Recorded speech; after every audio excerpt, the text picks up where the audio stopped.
Hapunten. Makin bunda sering marah, itu makin dekat itu makhluk lain dekat sama kita. Senang mereka. Di antara sikap yang disukai itu apa? Marah. Ya.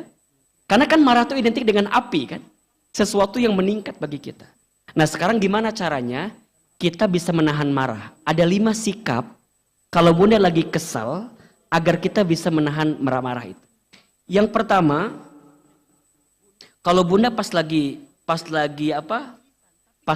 kesal, cara mengendalikan amarah yang diajarkan oleh Rasulullah SAW, yang pertama adalah membaca kalimat ta'awudz. A'udzubillahi minasy syaithanir rajim. Disebutkan dalam hadis riwayat Bukhari dan Muslim dari sahabat Sulaiman bin Surd.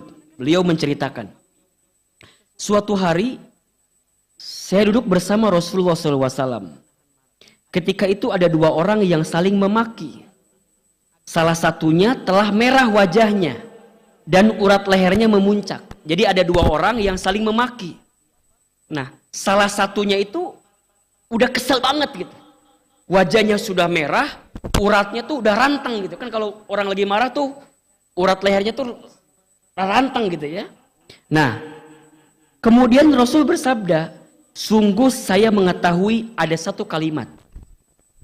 Ya, ada satu kalimat yang jika dibaca oleh orang ini marahnya akan hilang. Apa itu? Jika dia membaca ta'awudz, a'udzubillahi minasyaitonir rajim, marahnya akan hilang. Hadis riwayat Bukhari dan Muslim. Jadi kalau bunda lagi kesel, mengendalikan amarah, langsung baca apa tadi? A'udzubillahi minasyaitonir rajim. Ini tips yang pertama. Ya. Yang kedua, berusaha diam dan jaga lisan. Jadi mau marah nih, kalau bunda lampiaskan, pasti yang keluar macam-macam. Betul nggak? Kebun binatang lah yang keluar, iya nggak? Kata-kata yang nggak nyambung, masalahnya B, yang diungkit C, D, E, F, G, H, I, J, K, L, M, N, O panjang. Betul nggak? Apalagi perempuan kan? Masya Allah. Al-mar'atu kal mir'ah katanya. Perempuan itu seperti cermin hatinya. Kalau sudah pecah, mungkin bisa kita rangkai kembali pecahan cerminnya. Tapi pantulan cahayanya tidak akan sama seperti sedia kala. Itulah hati perempuan. Kalau sudah sakit hati, mudah memaafkan, tak mudah melupakan. Gitu kata. Betul nggak? Betul nggak?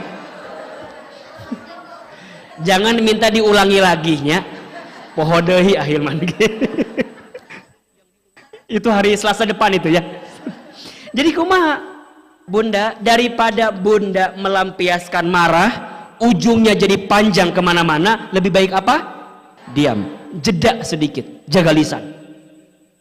Karena kalau sudah berkata-kata, itu khawatir yang keluar adalah sesuatu yang tidak baik.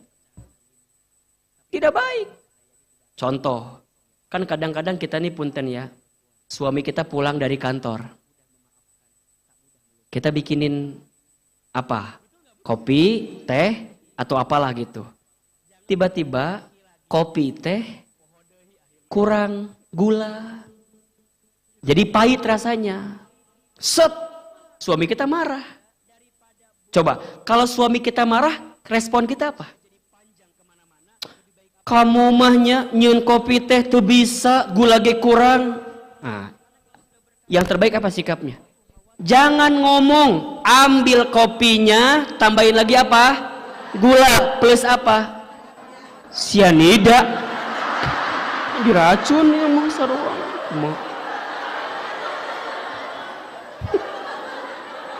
Kumaha sih? Bunda, jangan balik ayamanya nggak nerimain pisan, jangan. Ambil kopinya, ambil gulanya, adukin lagi, kasih. Jangan ngomong-ngomong lagi. Kalau kita ngomong panjang, betul nggak? Maneh-manya teu bisa nyieun kopi wae, kurang wae gula teh. Nya atuh Pak, hapunten. Da abi teh tadi teh bade masukin gua takutnya kemanisan. Lain, kamu teh mending gak tahu bapak teh capek.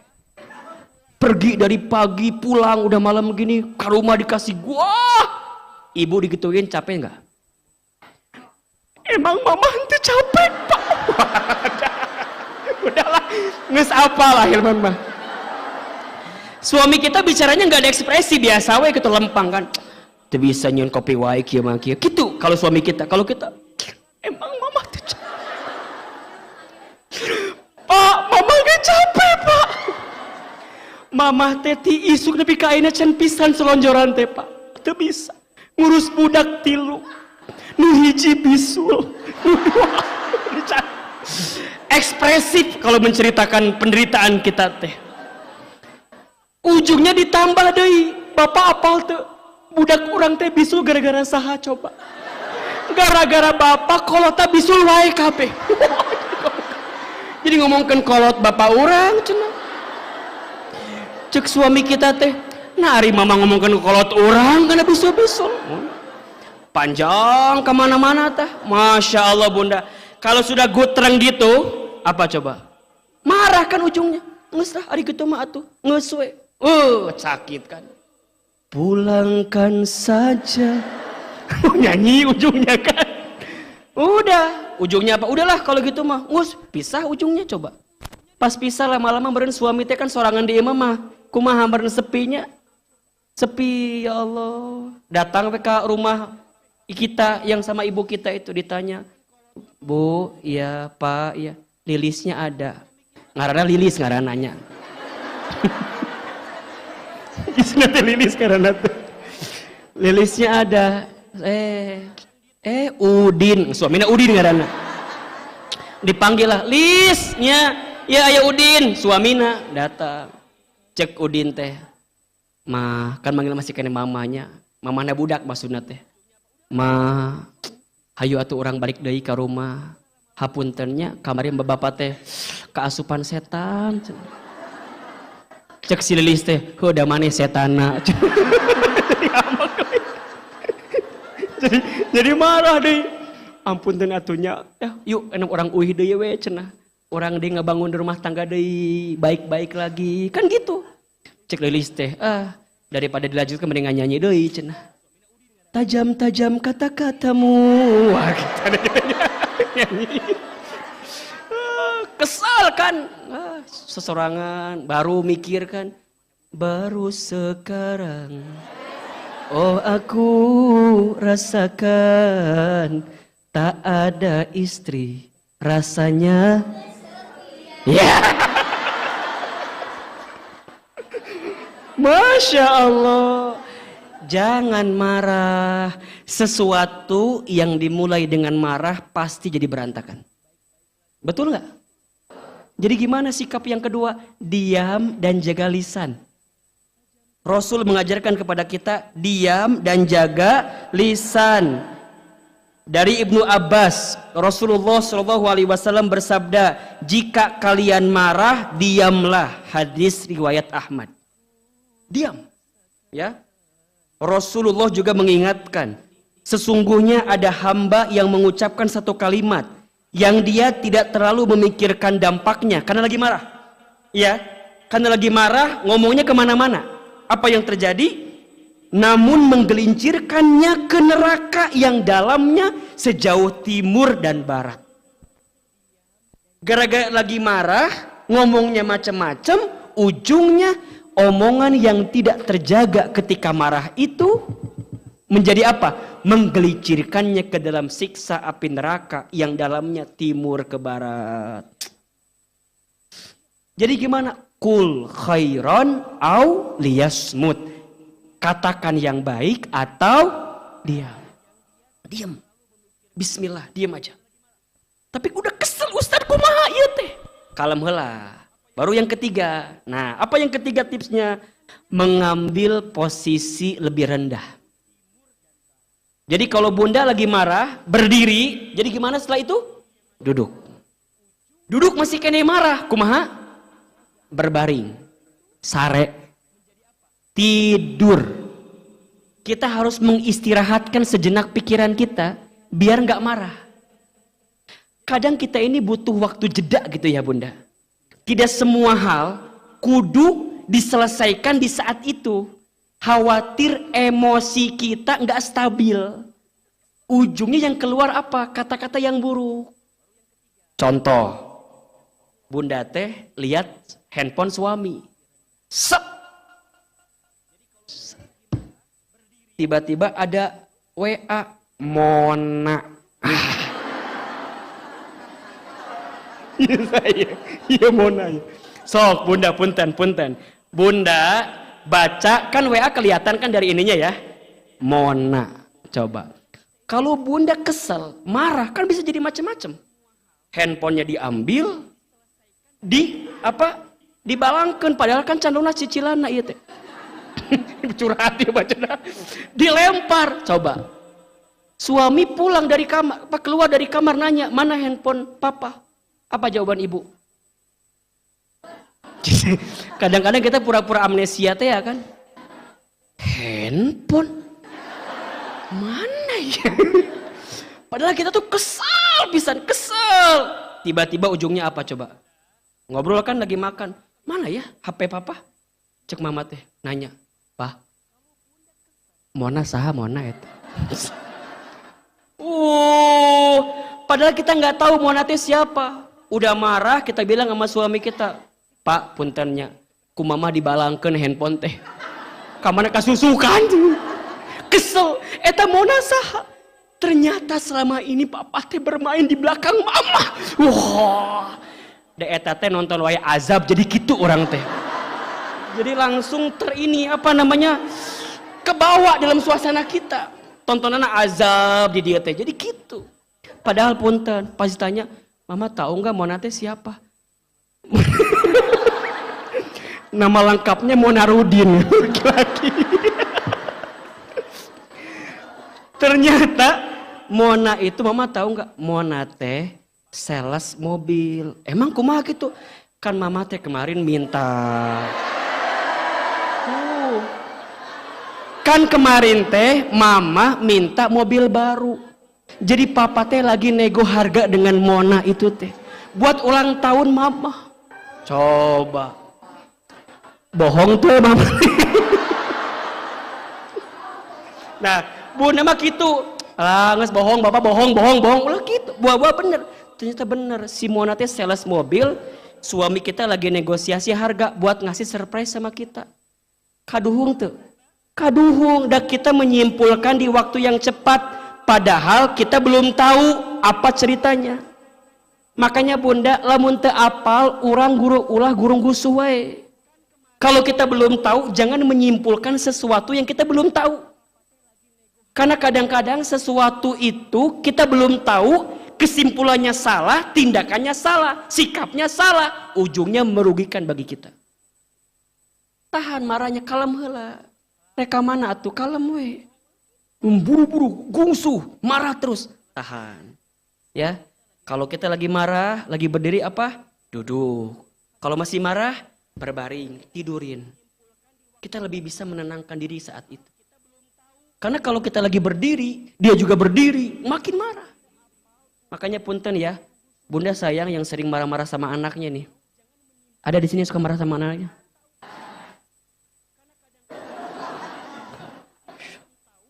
Sekarang bunda, kalau saya paham, bunda teh mungkin bukan sama anaknya, ngingetin anak mungkin ya. Bahasa enaknya begitu. Bunda, anak kita itu kan, misalnya dia ada di posisi rendah ya, kita berdiri. Kalau bunda mau komunikasi dengan anak kita, samakan posisi kita dengan anak kita. Itu namanya ngingetin anak kita. Tapi kalau bundanya berdiri, manehnya, manehnya, cek budakna, mamahnya. Jadi bolak-balik coba. Kamu ya, hargaan atuh mamah teh. Cek budak sebarang hargaan. Bunda, coba deh. Kalau kita mau ngingetin anak, panggil anak kita. Deketin. Sayang, nah, samain frekuensinya. Jadi jangan berdiri gini, kurang pas. Jadi kalau dia anaknya agak sedikit. Ini mah kadang-kadang kita suka marah, berdiri, keluar kata-kata yang buruk. Dasar budak monyet. Cek budak kumaha kira-kira mikirna. Berarti mama teh mamahna monyet merenan. Kadang-kadang keluar kata-kata yang kurang pas gitu ya. Coba diganti bunda kalimatnya. Dasar calon menteri kamu teh. Oh, amin. Kan gitu. Bunda, saya cerita sedikit ya. Ahilman itu banyak dapat kebaikan dalam hidup, salah satunya karena doa orang tua saya. Ibu saya itu, yang saya ketahui ya, tidak pernah mengeluarkan kata-kata yang buruk tentang anaknya. Kami 9 bersaudara. Saya anak paling bungsu. Dan boleh jadi saya itu anak yang paling aktif lah, nakal banget lah. Wah bunda, saya mah lamun main bola, can pepes, kaca tetangga teh can beres main bola. Main bola terus. Masya Allah. Sampai tetangga teh suka banyak yang ngadu ke ibu saya. Ece, iya si Iman ya main bola wae, pepeskeun kaca wae. Kata ibu saya, nya engke digentosannya gitu. Itu terus. Sampai kata ibu saya suka bilang gini, maafin ya anak saya katanya. Insya Allah nanti anak saya jadi ustadz katanya. Padahal kami istilahnya, ya orang tua kami bukan orang tua dari kalangan ustadzah begitu ya. Tapi ibu saya suka bilang gitu nanti. Dan itu diucapin terus tuh. Sampai akhirnya abis SD saya dimasukin ke pesantren kan, sekolah ke pesantren. Gara-gara ingin anaknya paham ilmu agama lah kira-kira begitu. Nah di kelas 1 SMA atau 1 aliyah gitu, kelas 4 di pesantren itu, ibu saya sakit stroke ringan. Jadi sebelah kanan pas sebelah kiri itu kurang bisa bergerak normal gitu. Nah saya tuh kalau pulang dari pesantren, libur gitu, nyuapin ibu saya. Pasti nyuapin ibu saya, karena ibu saya suka pengen disuapin sama saya. Pas lagi nyuapin itu, kita sambil nonton ini, ceramah ustadz-ustadz di TV gitu, kalau subuh. Kata ibu saya begini, Iman, nanti mama bakal lihat Iman ya ceramah di TV ya, kayak ustadz itu. Saya bilang, kayaknya nggak mungkin mah, nggak mungkin. Kita orang kampung gitu ya, orang desa, orang miskin juga. Kata mama saya, ulah kitu jang cenah, aminkeun we. Bahasa orang tua tuh aminkan saja katanya. Amin gitu ya. Amin. Setelah itu ibu saya itu pernah dapat hadiah sejadah, gambarnya Ka'bah. Saya perhatikan kalau habis sholat, ibu saya baca talbiyah, labbaik Allahumma labbaik gitu. Saya hampiri ibu saya, mama tuh kenapa kalau habis sholat suka baca talbiyah? Kata mama saya, mama tuh pengen banget berangkat ke Baitullah katanya. Tapi gak punya uang katanya. Mama doain ya, sambil diusap pipi saya. Mama doain ya, Iman bisa bolak-balik ke Baitullah. Singkat cerita, ibu saya wafat. Saya dapat beasiswa pertukaran pelajar ke Amerika, ke Jepang. Kemudian ibu saya wafat. Hari ini bunda, apa yang pernah ibu saya sampaikan itu jadi kenyataan. Nanti mama lihat Iman ceramah di TV. Hari ini Allah izinkan itu. Tapi sedihnya ibu saya tidak bisa menyaksikan anaknya di televisi. Sebelum pandemi kita bisa berangkat umroh, haji, kapanpun karena kita pembimbing haji dan umroh di beberapa tour and travel. Tapi saya belum bisa menggenggam tangan orang tua saya untuk bisa berangkat haji dan umroh. Karena orang tua saya sudah tidak ada. Tapi kalau ditanya, ini semua datang dari mana? Boleh jadi izin Allah karena ucapan ibu saya. Pesan yang ingin saya sampaikan kepada bunda, bagaimanapun keadaan anak-anak kita saat ini, jangan pernah menghinanya. Jangan pernah mencelaknya. Jangan pernah marah kepadanya. Karena boleh jadi anak yang menurut kita paling nguji kita saat ini, justru dialah nanti yang akan paling sayang sama kita. Kan suka ada ya, misalnya kita punya anak 3 tuh. Misalnya anak yang keberapa tuh rada lain gitu bun. Ngujinya luar biasa. Bunda jangan pernah merendahkan anak ini. Karena boleh jadi saat bunda nanti tua atau bunda nanti wafat, Boleh jadi si anak ini yang paling banyak mendoakan kita. Gitu. Si anak ini yang paling bisa ngangkat derajat keluarga kita. Maka jangan pernah menghina, apalagi mengeluarkan kata-kata buruk karena kita marah sama anak kita. Jangan. Dan boleh jadi bunda, sayang, hari ini bunda dapat kehidupan yang lebih baik. Mungkin bukan hanya semata-mata ikhtiar kita. Tapi karena ada doa orang tua kita. Walaupun kita ingat misalnya Ustadz, orang tua saya pernah bilang gini. Iya, tapi kita maafkan kesalahannya. Maka Allah berikan kebaikan kepada kita. Makanya saya sering kali bilang ya ke bunda. Kalau bunda nih lagi ngerasa punya masalah, punya persoalan, punya kesulitan. Coba dicek deh. Boleh jadi ada kelakuan kita kepada orang tua kita yang pernah kita lakukan dan kita lupa kalau itu sebuah kesalahan gitu loh. Ini penting sekali. Makanya tadi Ustadz ngajarin ke bunda ya. Kalau bunda lagi kesel sama anak, jangan dimarahi, jangan dimarah-marahi. Yang paling tepat dikomunikasikan, diingatkan. Gimana cara ngingetinnya? Rendahkan, samakan, kalimatnya yang keluar yang baik-baik, doa. Ingat bunda, kita sebagai orang tua, kemampuannya ada batasnya. Betul nggak? Tapi kemampuan Allah, kekuasaan Allah tidak terbatas. Kalau bunda lagi mendidik anak, jangan terlalu mengandalkan kemampuan kita orang tua. Tapi libatkan Allah, doa ke Allah. Rabbana hablana min azwajina wa dzurriyyatina qurrata a'yun waj'alna lil muttaqina imama. Rabbi habli minas, Rabbi habli minas, Rabbi habli minas. Doa itu di hadapan Allah. Kan suka nanya gini, Ustadz gimana cara ngerubah anak saya kok susah banget ya? Ingat, yang bisa ngerubah siapa? Yang bisa ngerubah siapa? Allah. Kita nggak bisa ngerubah anak kita. Yang bisa ngerubah hanyalah Allah. Kita hanya bisa menghadirkan didikan terbaik saja. Kalau Buddha sudah mendidik, membesarkan, tapi anak kita belum sesuai dengan kemauan kita, yakin Allah punya rencana dengan anak kita ini. Anak itu kan ada 4 statusnya bunda. Anak bisa jadi perhiasan. 2, anak bisa jadi qurrata a'yun. Ya. 3, anak jadi ujian, jadi fitnah. Ada. Yang keempat, anak jadi musuh. Ada. Tinggal di mana anak kita? Tugas kita apa? Mendidik, membesarkan, memberikan pendidikan yang terbaik.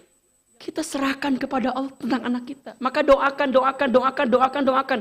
Jangan pernah berhenti mendoakan anak kita.